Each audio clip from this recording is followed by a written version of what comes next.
민주주의가 훼손된 부분에 대해 가지고 재판장님께 드릴 수 있는 말씀을 다 드릴 수 있도록 하겠습니다. 법원이 만약에 이번 가처분 신청 기각하면 향후 어떻게 대응할 생각이신지? 기각이나 인용에 대한 어떤 선제적인 판단에 따른 그런 어떤 고민을 하진 않고 있습니다. 예.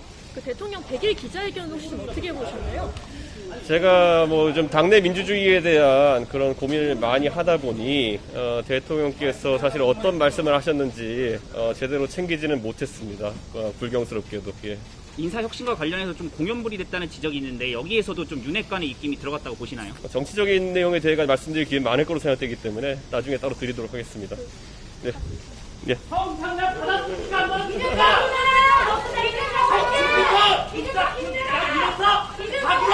자기야 너 나 밀었어? 이준석 잘한다! 야 너 7억 원 감추려고 성상납 각서 받았어 안 받았어? 이준석 힘내라! 부끄러우지 않아야지? 이준석 화이팅! 자기야 너 나 미쳤어? 이준석 잘한다! 이준석 성상납 받았어 안 받았어? 이준석 힘내라!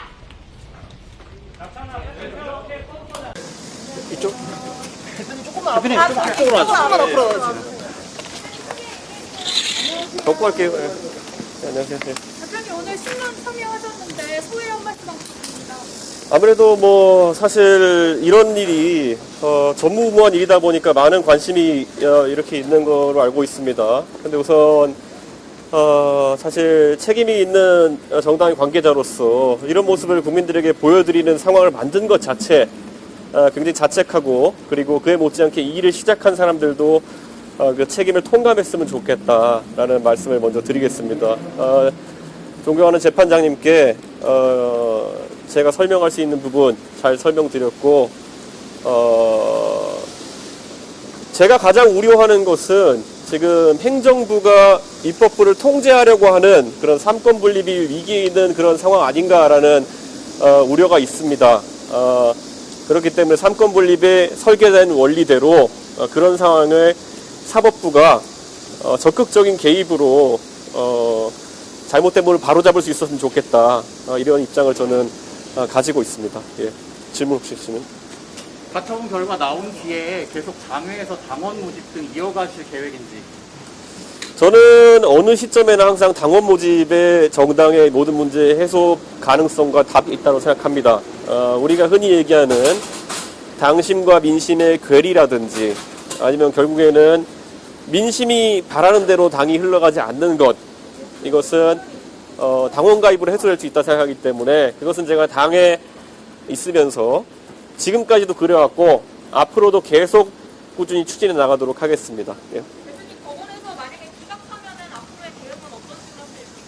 기각을 한다고 하더라도 당연히 본안에서 다퉈야 될 사안이다, 저는 이렇게 보고 있고, 저는 뭐 어떤 상황이 발생하는 것을 예단해서 미리 제가 계획을 짜놓고 움직이지 않습니다. 예를 들어 인용을 한다면 인용하는 것에 따른 이유가 있을 것이고, 기각한다면 기각하는 것에 따른 이유가 있을 것이기 때문에 그에 맞춰서 국민들도 그리고 저도 판단할 수 있을 것이다 이렇게 생각합니다. 아까 대통령 기자회견 관련 질문에서 대통령의 워딩으로 그대로 이제 말씀을 하셨는데, 대통령 기자회견에 대해서 혹시 또 하실 말씀 없으실까요? 제가 아까 밝힌 대로 저는 당원 민주주의에 대해서 굉장히 깊은 고민을 하고 있기 때문에 제가 대통령께서 하신 말씀들을 전부 다 챙겨보지 못하는 그런 좀 다소 불경스러운 상황임을 양해해 주셨으면 하는 생각입니다. 예. 권성동 원내대표 재신임에 지금 이철규 의원이 예결위 간사 내정됐는데 당내 상황 좀 어떻게 보고 계십니까? 어떤 여론조사나 어떤 상황을 보더라도 대통령께서 인사 문제 때문에 집권 초기에 어려움을 겪고 계신 것은 명확해 보입니다. 그리고 그 인사 문제와 관련해가지고 저는 소위 윤핵관이라고 하는 분들이 다소간의 책임이 있다고 생각합니다. 정말 그들이 호가호위하는 것이 아니라 그들이 매번 입에 달고 다니는 것처럼 윤석열 정부의 성공을 위해서 뭔가 일을 하려고 한다면은 그 자리가 원내대표이든지 아니면 예결위 간사이든지 아무리 달콤해 보이는 직위라 하더라도 그들이 더 나은 선택을 할 수 있을 것이라는 그런 기대는 이제 더 이상 할 필요가 없지 않을까, 그런 생각을 하고, 공교롭게도 물론 그런 건 아니겠지만은 이번 이 당 내 사태에 대해 가지고 돌격대장을 하셨던 분들이 영전하는 모양새를 보이는 것이 시기적으로도 상황적으로도 옳은지에 대해서는 저는 당연히 생각해 볼 필요가 있다라는 건 생각을 합니다. 또 질문 있으신가요? 대표님 최근에 주호영 위원장과 만찬했잖아요. 어떤 이야기를 오가는지 궁금합니다. 저는 주호영 위원장과의 만찬이라는 보도를 보고 저는 굉장히 의아한 이런 느낌이 들었습니다. 그에 대해서는 어떤 경위에서 어떤 사실 확인 과정을 거쳐서 보도가 나간지도 모르겠고 주호영 위원장과 뭐 저는 일관되게 그에 대해 가지고 전혀 확인할 생각이 없습니다. 예. 다시 만날 가능성 열려 있나요? 저는 주호영 위원장을 만나는 것 자체가 의미가 없다고 여러 번 밝혔고 주호영 위원장이 만났을 때 오히려 곤란한 상황에 빠지게 될 것이라는 이야기를 해왔습니다. 그 입장이 변함이 없습니다. 네. 주호영 위원장이 가처분 있는 경우에는 절차가 느리하다는 절차를 갖추겠다 이런 얘기를 했는데 이 부분에 대해서 어떻게 생각하세요?